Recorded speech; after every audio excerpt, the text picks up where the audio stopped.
Madame, Monsieur, bonjour. Vous êtes dans le 13h au Bénin. Voici le sommaire. Nous irons dans ce 13h au Bénin à la découverte d'une tradition séculaire dans la commune de Lokossa, le Yé, une cérémonie destinée à conjurer les mauvais sorts et à débarrasser le territoire des épidémies. Et puis si vous êtes à table, ça tombe bien, nous vous proposons de la bonne viande d'escargot, très prisée dans la ville d'Alada. Les apports nutritifs de cette viande à l'organisme humain à suivre dans un instant. Et puis le projet de loi portant code de la nationalité béninoise est sur la table des députés à examiner et adopter à l'occasion de la deuxième session ordinaire de l'année 2021 à l'Assemblée nationale. C'est une cérémonie officielle qui a consacré la reprise des activités. Mesdames, Messieurs, à nouveau, bonjour et merci de nous rejoindre dans ce 13h au Bénin. Lokossa est une commune du sud-ouest du Bénin située dans le département du Mono. Chaque année, elle vit au rythme de l'une des traditions séculaires de son ethnie majoritaire, les Kotafon, le Yé, une cérémonie destinée à conjurer les mauvais sorts et à débarrasser le territoire des épidémies. Suivons la première partie d'une série de 2 reportages que nous vous proposons, signé Geoffroy Messan.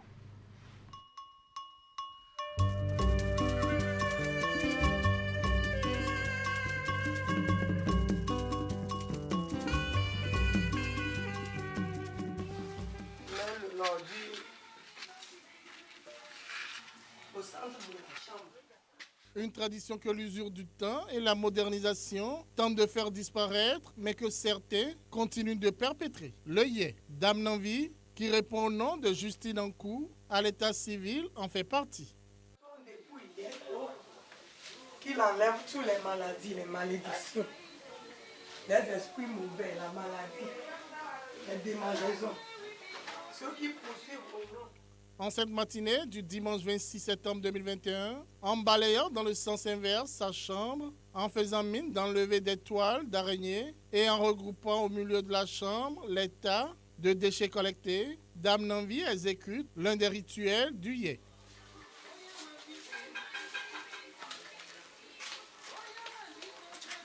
Le dimanche 26 septembre 2021 est en effet une journée spéciale pour les habitants de Lokossa, notamment les Kotafon, l'ethnie majoritaire. À l'image du domicile de Dame Nanvi, qui n'est rien d'autre que la demeure du roi de la cité, plusieurs maisons font ainsi leur toilette qui, selon les initiés, a un sens hautement spirituel. Une journée comme celle d'aujourd'hui est dédiée à une cérémonie ancestrale qui purifie la ville et apporte la paix dans les foyers. Le Yé est destiné à conjurer les mauvais sorts, à débarrasser le territoire des épidémies et autres maladies.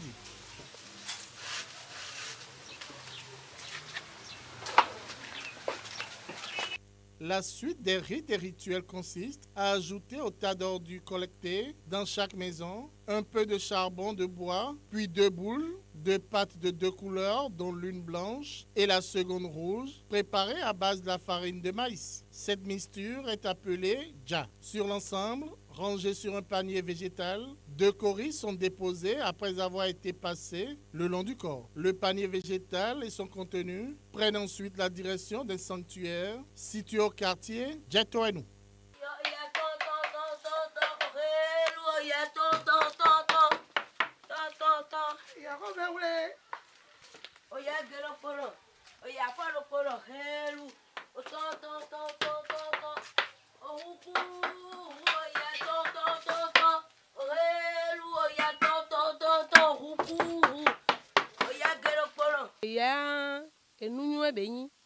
Le Yé est une bonne pratique ancestrale qui apporte la paix. Le spectre de la mort est renvoyé de la cité. Les foyers retrouvent leur équilibre.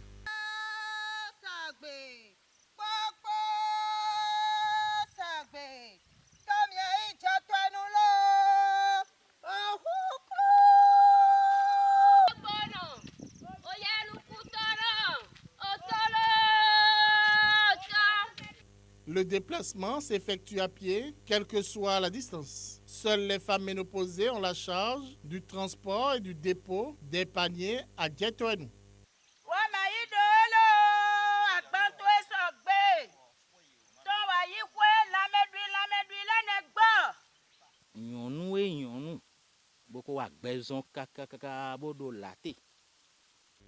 C'est la femme qui a déjà fait sa vie, qui ne va plus tomber enceinte. Une femme âgée qui se charge du transport d'État ramassé dans les maisons et quartiers pour le déposer au niveau de la butte de Djetouenou.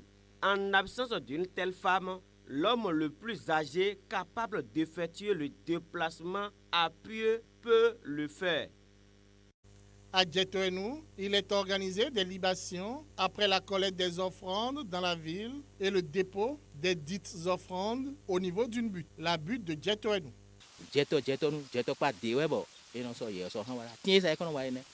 Quand on parle de Djetouenou ou Djetokpa, c'est d'ici que l'on parle. Cet arbre en est le repère. C'est une voie qui était considérée comme celle des entités de la mort. On pouvait y croiser toutes sortes de maladies.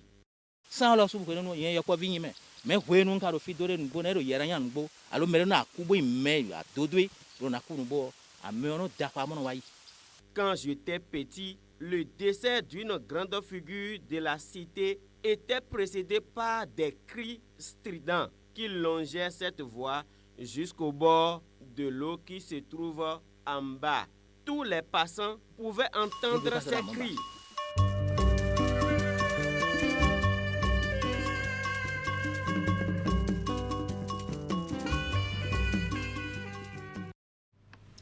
Direction commune de Ouida, elle est une agglomération de plus de 30 000 habitants, pas loin de Cotonou.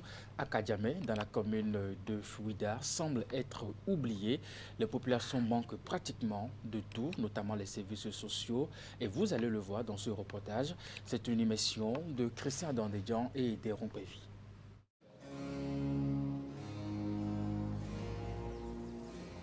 Akadjamé, petite agglomération de l'arrondissement de Paou dans la commune de Ouida. Environ 3 km séparent le centre de cette localité de la route bitumée Godomé-Paou à hauteur de Kokokodji. Avec ses plus de 5000 habitants, cette cité, difficilement accessible, s'éveille tout de même et entre dans ce qu'il convient d'appeler son quotidien. C'est des tas de difficultés que nous vivons ici à Akadjamé. Difficile est le mot qui résume la vie ici. Malgré la modernité qui gagne plusieurs régions du Bénin, les habitants d'Akadjamé continuent de vivre à l'ancien temps. Pas d'eau, pas d'électricité, pas d'urbanisation. La proximité d'Akadjamé aux villes de Cotonou et de Ouida, la commune dont elle est tributaire, semble ne pas lui profiter. Akadjamé à Djovikodji est oublié. Quitter Kokokodji pour arriver à Akadjamé, c'est du calvaire. Nous n'avons pas la voie. Le lotissement a commencé il y a cela 20 ans. 20 ans que nous avons commencé ce lotissement à Akadjamé à Djovikodji. Mais jusqu'à présent, nous allons vous dire que ça n'a pas du tout avancé. On ne sait pourquoi. Nous allons demander au maire pourquoi le lotissement d'Akadjamé à Djovikodji n'avance pas. On a fait déjà les opérations d'état des lieux. On a affiché les plans. On a fait enquête commodo-incommodo. Le plan de voirie existe. Mais l'application pose problème. L'application pose problème. Pourquoi? Nous ne comprenons pas. C'est un calvaire qui dure des décennies depuis l'installation des premiers habitants. Les saisons varient et pour chaque famille, il faut s'adapter. En période de pluie, l'eau s'érige en maître sur la seule voie d'accès, continuellement entretenue par l'effort des riverains. Maisons inondées et parfois abandonnées le temps de la présence des eaux. En saison sèche, il faut faire face à la poussière et aux mouvements convulsifs provoqués par la qualité défectueuse de la route, jamais remise en état après les pluies. Ce sont pour ces populations de longues et interminables périodes de stress. En période des pluies, c'est-à-dire la voie là impraticable. Au niveau du bas-fond, vous ne pouvez pas passer. Et on amène des pirogues pour qu'on puisse se déplacer. Donc nous-mêmes, on a dit, mais qu'est-ce qu'il faut faire? Est-ce qu'il faut toujours attendre le pouvoir central pour venir nous aider? Ou est-ce qu'il faut se prendre en charge d'abord? Donc voilà ce que nous on a fait. Et chaque fois, on a toujours fait ça. L'argent quitte nos propres poches. On n'attend personne parce que tellement on crie, c'est comme si personne ne nous écoute. L'eau potable à Kadjamé est un luxe. Ce château qui servait de réservoir d'approvisionnement a cessé de fonctionner depuis des années. De jour comme de nuit, les populations font recours au bidon jaune pour se procurer de l'eau destinée à l'usage domestique. Il faut alors se déplacer sur plusieurs kilomètres pour quelques dizaines de litres contre quelques pièces de monnaie. La source appartient à un privé. Je vous proposais dans les titres de ce 13h au Bénin de la bonne viande d'escargot. Des localités sont réputées au Bénin comme étant des réservoirs de bonne viande d'escargot prisés. La commune d'Alada est d'emblée citée pour la plupart du temps. La filière d'élevage de l'escargot sur place alimente la demande sans cesse croissante. Et bien, dans ce reportage, Idrissou Boukari s'intéresse aux apports nutritifs de cette viande. Suivez. Il suffit de franchir le grand carrefour de la ville en provenance de Cotonou et elle vous accueille. Nous sommes à Alada, à 54 km de Cotonou. Dans les bras et sur les têtes, leurs marchandises dont elles sont des spécialistes, la viande d'escargot. Avec du piment frais écrasé, cette viande se mange avec principalement comme accompagnement de la cassa. Le processus de préparation paraît relativement simple.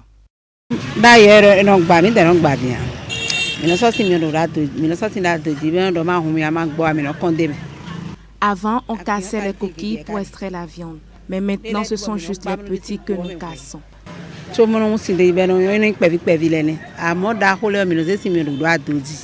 Les grands, nous les mettons dans l'eau chaude au fin d'extraire facilement la viande que nous lavons bien avant d'assaisonner.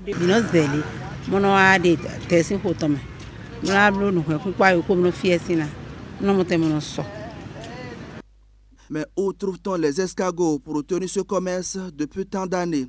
À cette question adressée aux dames, plusieurs sites nous ont été indiqués. Et nous voici à la sortie d'Alada, direction marché de Huegbo. Nous voici au marché de Huegbo et au cœur de ce lieu de commerce. On retrouve Dame Célestine et sa fille. Nous sommes sur l'un des points d'approvisionnement d'escargots. Dame Célestine et sa fille ont fait de bonnes recettes ce jour du marché, puisqu'il ne leur reste plus qu'un demi-sac. Elles ont elles aussi leur chaîne d'alimentation. Ce sont les dames qui passent dans les maisons des paysans pour collecter et nous les vendre. À notre tour, on essaie de les nourrir et de leur créer un environnement propice afin qu'ils ne meurent pas avant la vente. Derrière cette méthode de collecte porte à porte pour répondre à la demande du marché local, c'est une filière bien organisée qui se met en place. Les acteurs savent faire pour imposer l'élevage d'escargots sur la ferme agropastorale Amen à Alada. C'est une autre réalité qu'on découvre. La filière d'élevage d'escargots requiert une technique et des compétences avérées. C'est ce à quoi travaille l'Union professionnelle des éleveurs d'escargots du Bénin. La demande est forte et nous n'arrivons pas à satisfaire.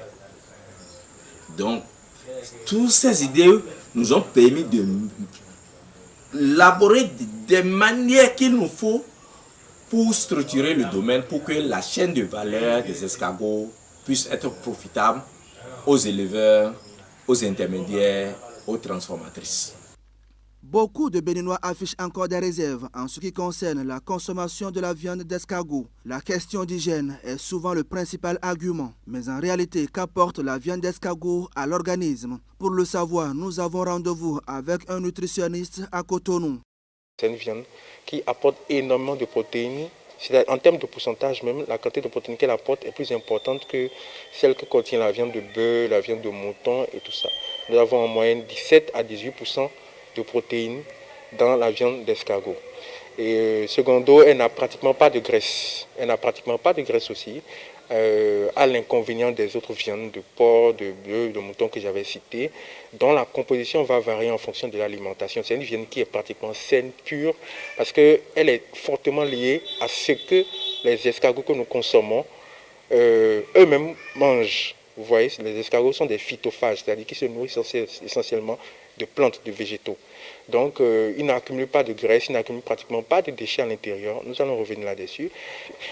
En plus de sa viande, la bave d'escargot est aussi une richesse que l'on ignore. 1 litre de ce liquide vaut plus de 600 000 francs CFA et le liquide transformé en poudre coûte 55 000 francs CFA le kilo. Un véritable trésor à promouvoir, mais pour son décollage, 2 défis s'imposent à l'héliciculture. Convaincre les populations de la qualité de la viande d'escargot et la synergie d'action des acteurs qui l'animent afin de faciliter le soutien du gouvernement à la filière.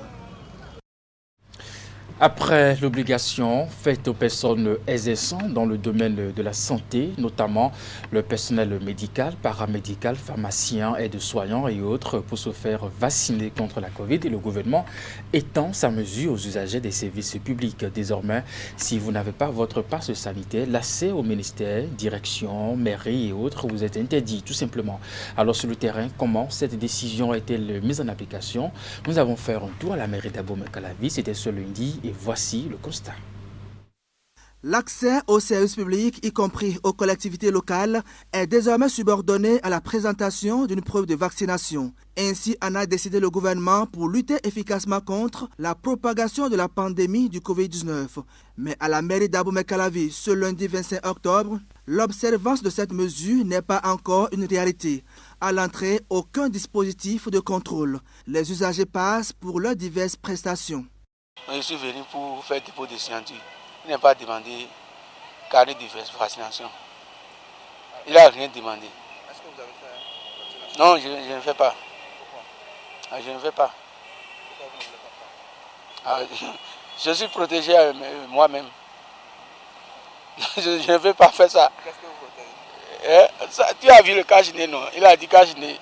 À cause de ça, là, je suis libre pour partir.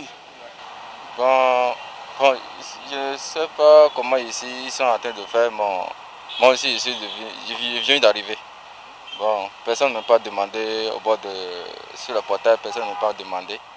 Bon, je vois que tout le monde sont masqués comme ça. Si les portes de la mairie restent grandement ouvertes aux personnes non vaccinées, le personnel est par contre mis au pas. La mairie est encore à la phase de sensibilisation. Tout d'abord, ce matin au drapeau, la deuxième adjointe au maire a notifié ça à tous les agents et que tel que la note de service est déjà sortie, pour tout ce qui est usagé à la mairie doit être présenté les passes pour avoir accès. Et puis il a dit aussi aux agents de sensibiliser les usagers pour la vaccination. Mais déjà ce matin, moi, avant que j'aille au bureau, j'ai présenté ma passe. Donc ça suit bien, ça suit bien. À l'arrondissement d'Akasato, dans la commune d'Abomey-Calavi, le constat est le même. Et je suis venue faire la légalisation. Et bon, on ne m'a rien demandé. Si j'ai fait de vaccin ou pas, je ne l'ai pas encore fait, mais je le ferai bientôt. L'obligation n'est pas faite aux usagers de se munir de leur passe vaccinale avant de bénéficier des services demandés. Mais le chef d'arrondissement dit avoir pris toutes les dispositions pour la mise en application effective de cette mesure. Pour les personnels, là, c'est petite affaire. Dès que moi je suis vacciné, je suis revenu avec ma carte, je les ai dit d'aller vacciner. Ils sont en train de trimballer. Un jour, le maire a dit que si quelqu'un ne vaccine pas, il ne rentre pas à la mairie. Dès que le maire a dit ça là, ils ont pris une autre position en même temps. Et les médecins qui vaccinent là, le maire les a amenés à la mairie. Donc ils ont pris une siège là pour vacciner les gens. Donc le réunion qu'on a eu ce jour-là, tout le monde qui est venu à la réunion là, ils ont vacciné avant de rentrer dans le salle de réunion. Est-ce que vous avez compris? Mais les gens que vous voyez au dehors là, j'ai dit que si quelqu'un ne fait pas sortir sa carte de vaccination, qui ne rentre pas. Au Bénin, la vaccination reste gratuite pour toutes les personnes âgées d'au moins 18 ans. Le nombre de personnes ayant été vaccinées est faible et à travers cette mesure, le gouvernement veut améliorer la couverture vaccinale sur toute l'étendue du territoire national. Et puis, à la municipalité de Cotonou, certains usagers se présentent déjà avec le passe sanitaire, même si, pour l'instant, les autorités restent souples avant la phase de contrôle qu'ils entendent lancer. Comment se passe la mise en œuvre de la décision à Cotonou? Élément de réponse avec Clément Achadé, Rachidi Soubirou. La mesure du contrôle du pass sanitaire contre la Covid-19 décidée par le gouvernement en Conseil des ministres entre dans sa phase opérationnelle. Ici, à la mairie de Cotonou, les usagers se conforment à la décision en présentant leur carnet de vaccination contre la Covid-19, même si l'accès n'est pas encore conditionné au pass sanitaire. Si certains usagers de l'administration municipale disent n'être pas informés, d'autres penchent plutôt pour le respect des gestes barrières. Et sur l'appréciation de la décision gouvernementale, les avis des citoyens et usagers sont partagés. J'ai entendu parler de ça, voici mon carnet, je vais le garder pour dans n'importe quel service que je ne mettrai pas. Voici le carnet. Sinon, je suis conscient de tout ce que vous êtes en train de faire.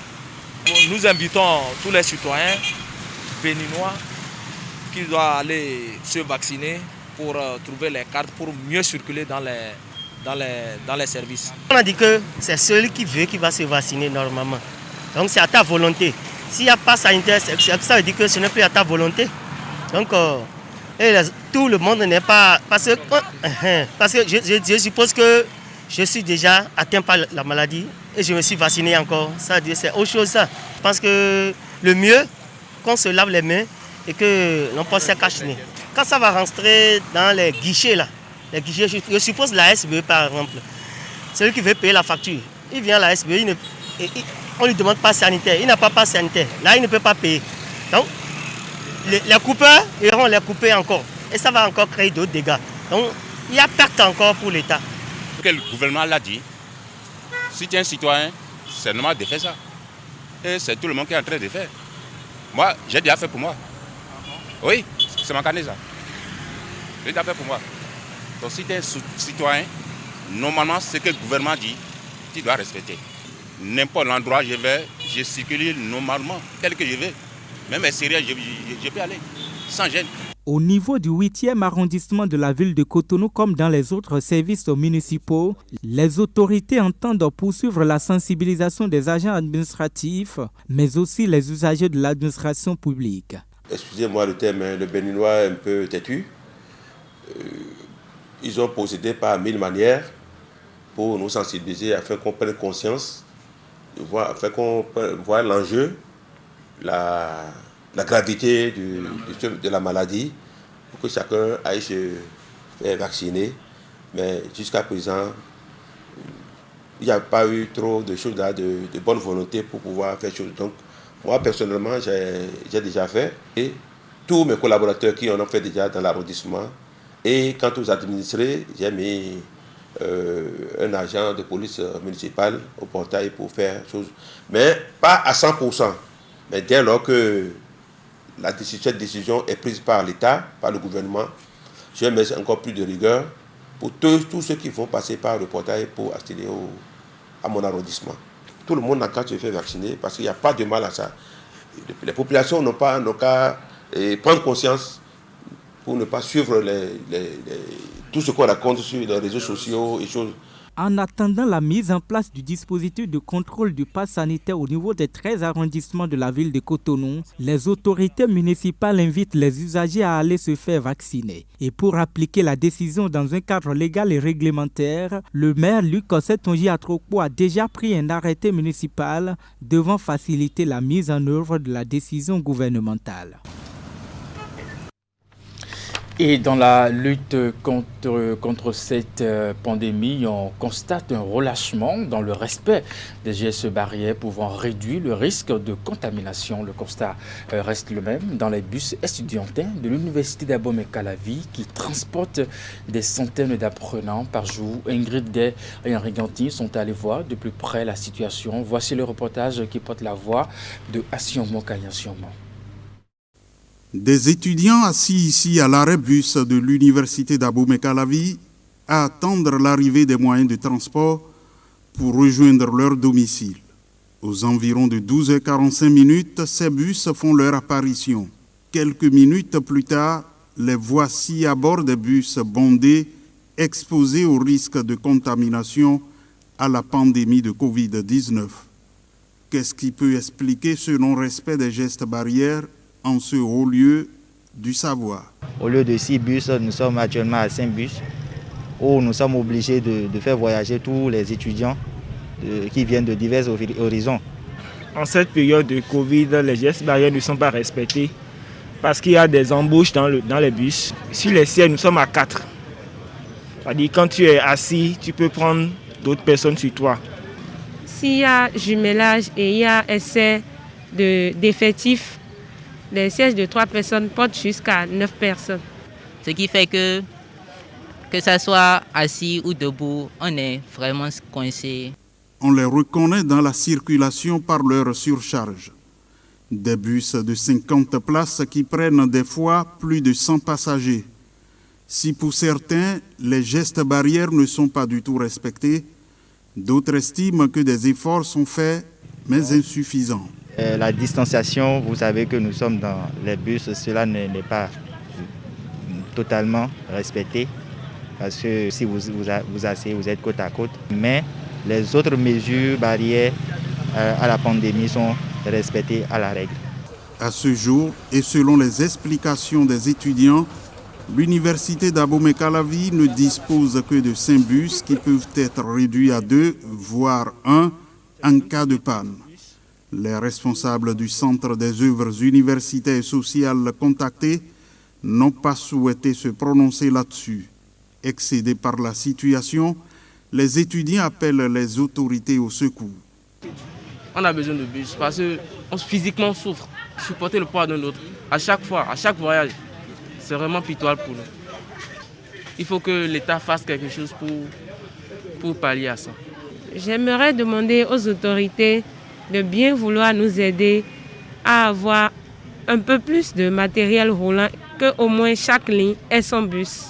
Des doléances ont été pourtant faites dans ce sens par le passé, a confié une source proche du bureau en charge du transport. Et rien n'est encore fait. En attendant le dénouement de la situation, le calvaire continue avec tous les risques liés à la Covid-19. On reste sur le campus universitaire d'Abomey-Calavi qui est anciennement réputé comme étant un théâtre de mouvements d'humeur et parfois de violence à la faveur des protestations ou de revendications manifestées en motion de grève. On en est même arrivé à des affrontements entre étudiants et forces de l'ordre. Aujourd'hui, une accalmie apparente est constatée à l'université d'Abomey-Calavi après plusieurs réformes introduites, bien entendu depuis l'avènement du pouvoir talent.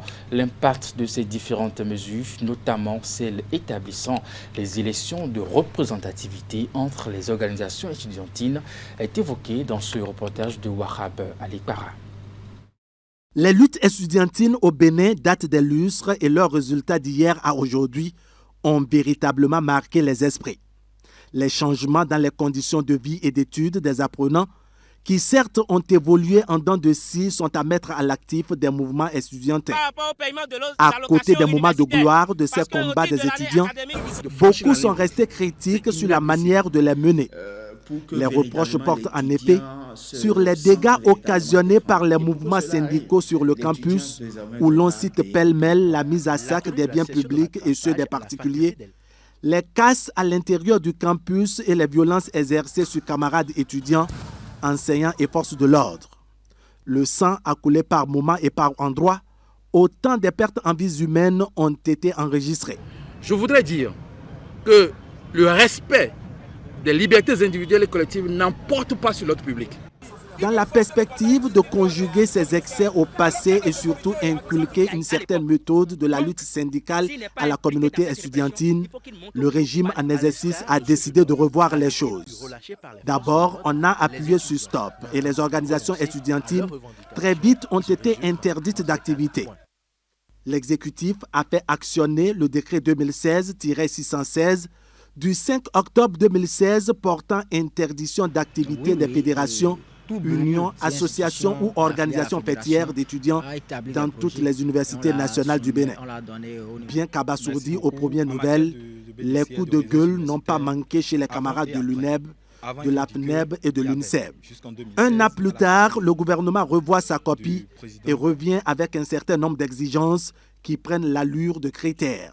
L'exécutif va rendre public le décret 2017-485 du 2 octobre 2017 définissant les modalités de collaboration des organisations estudiantines avec l'État et les autorités des universités publiques en République du Bénin.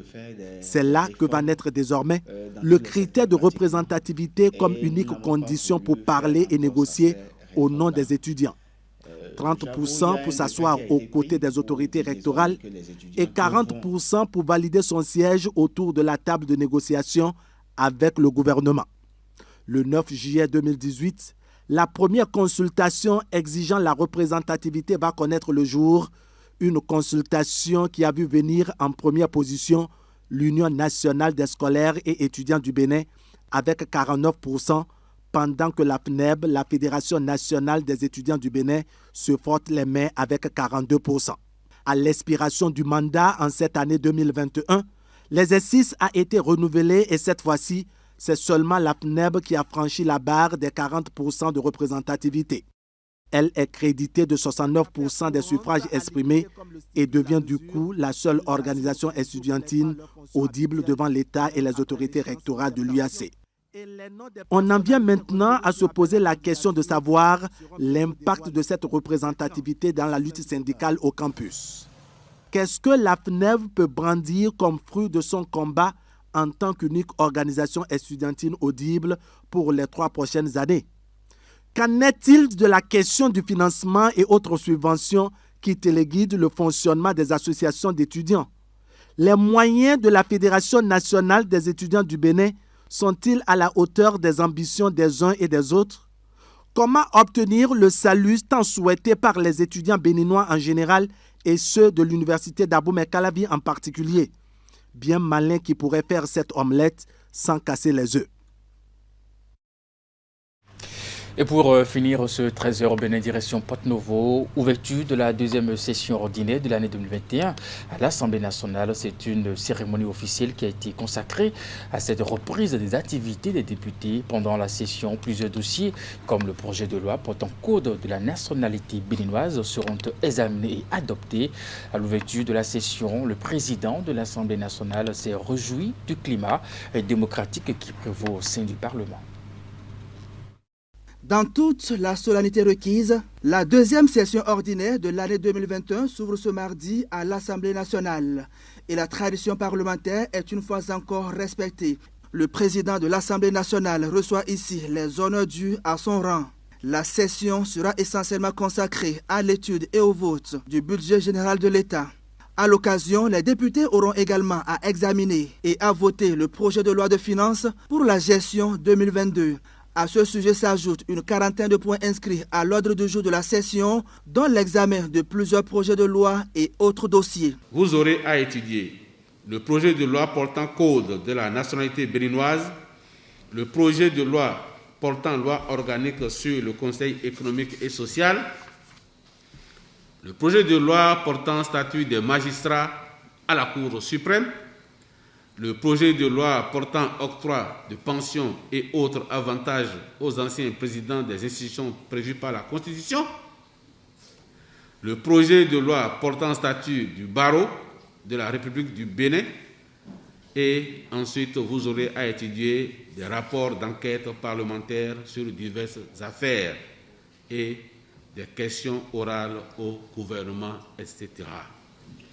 Comme vous le voyez, chers collègues, nous avons du travail comme d'habitude, mais je demeure convaincu que, comme par le passé, nous allons travailler avec organisation et méthode dans un esprit de responsabilité, de disponibilité et de consensus pour venir à bout de cette tâche qui paraît si énorme à première vue, mais exaltante. Dans son discours d'ouverture de la session, le président de l'Assemblée nationale s'est félicité de l'esprit de responsabilité, de tolérance et de consensus qui a toujours prévalu dans ce Parlement, notamment sur les questions dont dépend le développement du Bénin et le bien-être socio-économique des populations. Au moment où s'ouvre la présente session, je voudrais rendre grâce à Dieu, le Tout-Puissant et le Tout-Miséricordieux, pour le climat de paix et de sérénité qui règne dans notre pays, notamment depuis les dernières élections présidentielles qui ont connu la réélection de son Excellence, M. Patrice Talon, pour un second mandat en qualité de président de la République du Bénin. Ce climat de paix et de sérénité est renforcé et entretenu par la main tendue du chef de l'État à toutes les filles et à tous les fils du Bénin qui voudraient contribuer au processus du développement en cours.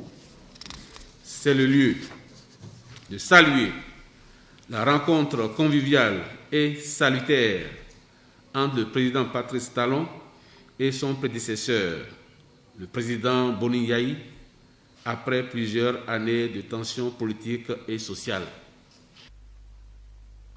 C'est donc la rentrée parlementaire après les vacances au cours desquelles les députés ont tenu tout de même 3 sessions extraordinaires. Des sessions qui ont permis de voter les lois portant protection du patrimoine culturel en République du Bénin et celles organisant les familles. Après la cérémonie solennelle, les députés vont se retrouver le mardi 2 novembre prochain pour étude et adoption du rapport d'activité du président de l'Assemblée nationale. Mesdames et messieurs, c'est la fin de ce 13h Bénin. Merci de l'avoir suivi et bonne suite de programme sur Canal 3 Bénin.